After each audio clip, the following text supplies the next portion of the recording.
നേതാജി സുഭാഷ് ചന്ദ്രബോസിന്റെ മരണതീയതി പരാമർശിച്ചതിനു പിന്നാലെ കോൺഗ്രസ് നേതാവ് രാഹുൽ ഗാന്ധിക്കെതിരെ രൂക്ഷ വിമർശനവുമായി തൃണമൂൽ കോൺഗ്രസ്. രാജ്യം കഴിഞ്ഞ ദിവസം സുഭാഷ് ചന്ദ്രബോസിന്റെ ജന്മദിനം ആഘോഷിച്ചിരുന്നു. അദ്ദേഹത്തെ സ്മരിച്ചുകൊണ്ട് രാഹുൽ ഗാന്ധി സമൂഹ മാധ്യമമായ എക്സിൽ പങ്കുവച്ച പോസ്റ്റിലാണ് സുഭാഷ് ചന്ദ്രബോസിന്റെ മരണതീയതി പരാമർശിച്ചത്.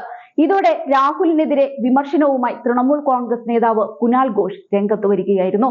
നേതാജിയുടെ മരണത്തിലെ ദുരൂഹത കോൺഗ്രസ് എക്കാലവും മൂടിവെക്കുകയാണെന്ന് കുനാൽ ഘോഷ് ആരോപിച്ചു. നേതാജിയുടെ തിരോധാനവുമായി ബന്ധപ്പെട്ട ദുരൂഹമായ കാര്യങ്ങളും കോൺഗ്രസ് മൂടിവെക്കുകയാണ്. നേതാജി എവിടെയായിരുന്നുവെന്നോ ഇപ്പോൾ എവിടെയാണെന്നോ ഉള്ള കാര്യം കോൺഗ്രസ് മറച്ചുവെച്ചു. എന്നാൽ രാഹുൽ ഗാന്ധി നേതാജിയുടെ മരണതീയതി പ്രഖ്യാപിച്ചിരിക്കുകയാണെന്നും രാഹുൽ ക്ഷമാപണം നടത്തി പോസ്റ്റ് തിരുത്തണമെന്നും കുനാൽ ഘോഷ് ആവശ്യപ്പെട്ടു. അതേസമയം പശ്ചിമ ബംഗാളിൽ നടന്ന സുഭാഷ് ചന്ദ്രബോസിന്റെ ജന്മദിന ആഘോഷങ്ങളിൽ മുഖ്യമന്ത്രി മമതാ ബാനർജി പങ്കെടുത്തിരുന്നു. സുഭാഷ് ചന്ദ്രബോസിന്റെ ജനന തീയതി അറിയാമെങ്കിലും മരണതീയതി ആർക്കും അറിയില്ലെന്ന് മമത പറയുകയുണ്ടായി. അദ്ദേഹം മരിച്ചെങ്കിൽ അത് എങ്ങനെയെന്നോ എപ്പോഴെന്നോ അറിയില്ല. അദ്ദേഹം വലിയ ഗൂഢാലോചനയുടെ ഇരയാണെന്നും അദ്ദേഹത്തിന്റെ തിരോധാനവുമായി ബന്ധപ്പെട്ട സങ്കടം എക്കാലവും നിലനിൽക്കുമെന്നും മമത കൂട്ടിച്ചേർത്തു.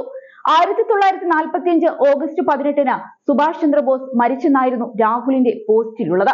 മഹാനായ വിപ്ലവകാരിയും ആസാദ് ഹിന്ദ് ഫൗജിന്റെ സ്ഥാപകനുമായ നേതാജി സുഭാഷ് ചന്ദ്രബോസിന് അദ്ദേഹത്തിന്റെ ജന്മവാർഷികത്തിൽ ഹൃദയംഗമമായ ആദരാഞ്ജലികൾ. നേതാജിയുടെ നേതൃത്വം, ധൈര്യം, സാമൂഹ്യനീതിക്ക് വേണ്ടിയുള്ള അദ്ദേഹത്തിന്റെ പോരാട്ടം, സഹിഷ്ണുതയ്ക്ക് വേണ്ടിയുള്ള അദ്ദേഹത്തിന്റെ സംഭാവനകൾ എന്നിവ ഇന്നും ഓരോ ഭാരതീയനെയും പ്രചോദിപ്പിക്കുന്നു. ഭാരതമാതാവിന്റെ അനശ്വര പുത്രന് ജയ് ഹിന്ദ് എന്നാണ് രാഹുൽ ഗാന്ധി എക്സിൽ കുറിച്ചത്. ഇതാണ് തൃണമൂലിനെ ചുടിപ്പിച്ചത്. അതേസമയം ദിവസങ്ങൾക്ക് മുൻപ് ഇന്ത്യൻ ഭരണകൂടത്തിനെതിരായി പോരാടുകയാണെന്ന പരാമർശത്തിൽ കോൺഗ്രസ് നേതാവ് രാഹുൽ ഗാന്ധിക്കെതിരെ എഫ്ഐആർ രജിസ്റ്റർ ചെയ്തിരുന്നു.